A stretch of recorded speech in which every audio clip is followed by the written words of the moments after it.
If you like this video, please give a thumbs up and subscribe. Hit the bell icon to be notified of new videos. The history of the New World of North America, from the arrival of the Pilgrims to the establishment of what would become the United States, is already one full of intrigue. It is also one that is awash with strange sightings of flying objects long before anything mechanical should have been in the skies. Even more bizarre, some of these early accounts seem to tell of interventions that ensured the success of the experiment that was the United States. It would appear that UFOs, and the intelligence behind them, have had an interest in North America since European settlers first set foot on its shores. And if the accounts of the Native American tribes are to be believed, said interest existed a long time before that. Here are 10 otherworldly accounts from the early years of the United States. 10 The Aurora Alien. Aurora, Texas, 1897. According to April 19, 1897, edition of the Dallas Morning News, a strange metallic craft screamed out of the skies over Aurora, Texas, early one evening, eventually crashing into a windmill on the land of a local judge, J.S. Proctor. Furthermore, an alien body was recovered from the craft, reportedly the pilot. It goes on to say, papers found on his person, evidently the records of his travels, are written in some unknown hieroglyphics and cannot be deciphered. The article concluded with, the pilot's funeral will take place at noon tomorrow. The funeral apparently did take place, and the alien body was buried in the local cemetery. 1. The townsfolk would place an unmarked stone to mark the site, and the incident was largely forgotten.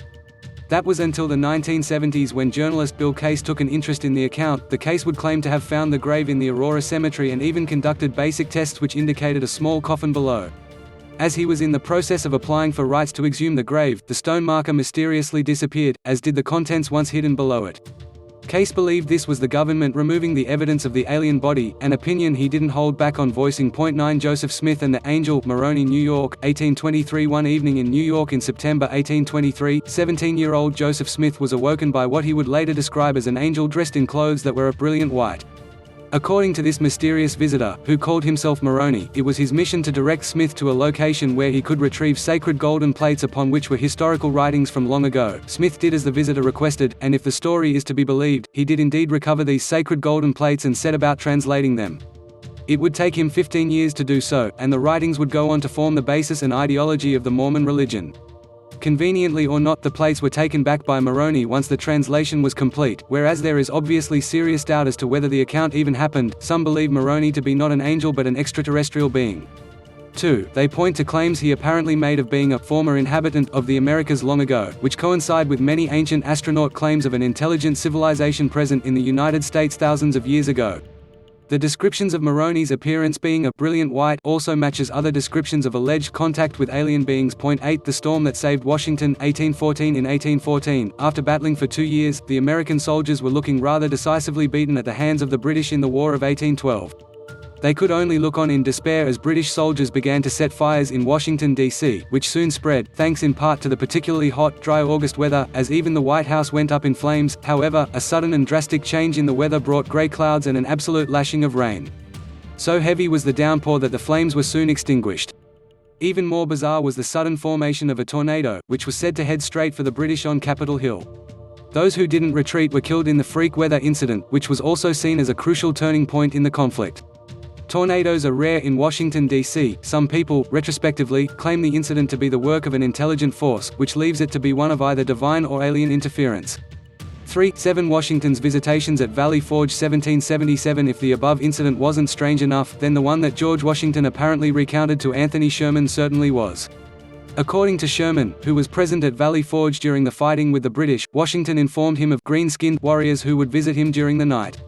These green visitors would provide Washington with key information regarding British troop positions as well as the best places for him to launch his attack to take advantage. Further to this, Washington also claimed to have been visited by an angel who showed him visions of the future, a future that showed America growing into the nation it is today. Washington would state, "I cast my eyes upon America and beheld villages and towns and cities springing up one after another until the whole land from the Atlantic to the Pacific was dotted with them." Many believe the visitors to possibly have been Native Americans with green war paint, or more likely hallucinations experienced by Washington, who, like his troops, was battle-weary and increasingly disheartened at the predicament. However, some, such as researcher and author Quentin Burda, believe the accounts are obvious signs of alien intervention. 6 James Lumley sees a UFO crash in Montana, 1865. According to several newspapers of the time, trapper James Lumley witnessed a strange craft come crashing to the ground in Montana in the summer of 1865. 5. Furthermore, he managed to track down the wreckage and inspect it up close. A pathway had been cut through the trees of the woods where the UFO had eventually come to a stop.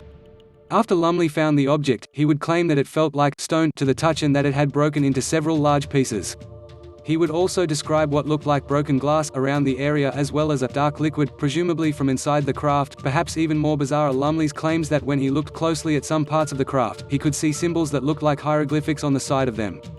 Newspapers theorized that the occupants might be wandering around Montana and were likely from Mercury or Uranus, noting how astronomers had long held that it is probable the heavenly bodies are inhabited. 5. Native Americans and the Star People. Like many other cultures around the world, many Native American tribes have creation stories that speak of beings who came from the sky, in this case, Star People or Star Nations, and kick-started their society as well as teaching their ancestors wisdom and knowledge. The Hopi, who have called Arizona home for thousands of years, is just one example of this. In addition to passing such knowledge as crop growing, astronomy, and building, these Star People helped the Hopi tribe survive various cataclysmic events in antiquity. They would even call these beings the Ant People. 6. Who some, rightly or wrongly, have likened to the Anunnaki, an alleged group of Star People who came from the sky and kick-started civilization in ancient Sumer. Zecharia Sitchin wrote about the Anunnaki in his Earth Chronicles book series and speaks extensively of the Anunnaki traveling to the American continents. His theories match well with the legends of many tribes of not only North America but South America as well. Needless to say, his work is almost entirely rejected by mainstream historians. 4. Thomas Jefferson describes a UFO sighting Baton Rouge, 1800. In 1800, Thomas Jefferson, soon to be third President of the United States, sent a most intriguing message from Natchez. In it, he described the sighting of a bizarre aerial object by a local man, William Dunbar, from Baton Rouge, Louisiana. 7. Furthermore, Dunbar was not alone when he saw this strange craft above. It was allegedly the size of a house and the color of the sun near the horizon. As it made its way overhead, from the southwest and heading northeast, the ground below lit up fantastically, and a considerable heat was felt by all below. Jefferson writes, immediately after it disappeared in the northeast, a violent rushing noise was heard, as if the phenomenon was bearing down the forest before it, and in a few seconds a tremendous crash was heard similar to that of the largest piece of ordnance, causing a very sensible earthquake. To many reading that today, it would appear that Jefferson is describing an object breaking the sound barrier, something he would have been unfamiliar with at the time of writing. 3. The Silvery Serpent of Texas, 1873. During a typically hot afternoon in Bonham, Texas, in 1873, workers in the cotton fields were toiling in the heat when a strange object came into view above them. 8. It moved with great speed and shone a bright silver in the sunlight. Workers would liken the object to a silvery serpent and quickly worked themselves into quite a panic, rushing in all directions to take cover from this mysterious metallic beast. Many would describe the object as circling over the cotton fields, moving quickly in the afternoon sun, so fast it appeared to be a blur against the blue sky. Although the UFO disappeared shortly after, the following day, an object matching the description of that in Bonham was seen over Fort Scott in Kansas. Numerous sightings occurred over the Midwest over the following years of these silver serpents, or silver birds, with some panicked residents even firing their guns at the objects in an attempt to ground them. In an incident that may or may not be related, in 1892, two cowboys in Tombstone, Arizona, would claim to have chased and shot a winged reptile that was 49 meters (160 feet) long with a wingspan of 28 meters (92 feet). 2. John Martin and the large flying saucer. Denison, Texas, 1878. Another account from Texas, this time in Denison 5 years later, would see a farmer, John Martin, make a report of a strange sighting to the Denison Daily newspaper. 9. Furthermore, he would describe the object as being like a large saucer, a description that would capture the imagination of the American public. Over half a century later, Martin was hunting at the time of the sighting. Out of nowhere, a dark object sped across the sky, moving faster than Martin had ever seen anything move. He had to keep refocusing his sight on the strange object, and although it was clear in his vision, he had the impression it was extremely high up in the sky. Perhaps indicative of the open-minded approach by such publications, and possibly the public at large, to the subject at the time, the newspaper would conclude that Martin's report and others like it deserve the attention of our scientists. One objects off the coast of San Francisco, 1904. Just after 6 a.m. on February 28, 1904, just off the coast of San Francisco, 3 crew members aboard the USS Supply witnessed 3 strange objects moving quickly toward their vessel. 10. According to the report, there appeared to be a lead object that was an oval shape, while the 2 that followed were a perfectly round shape. The craft would ascend, descend, and then repeat and arrange themselves back into formation, meaning that the incident was not a meteor or comet falling to Earth and breaking up.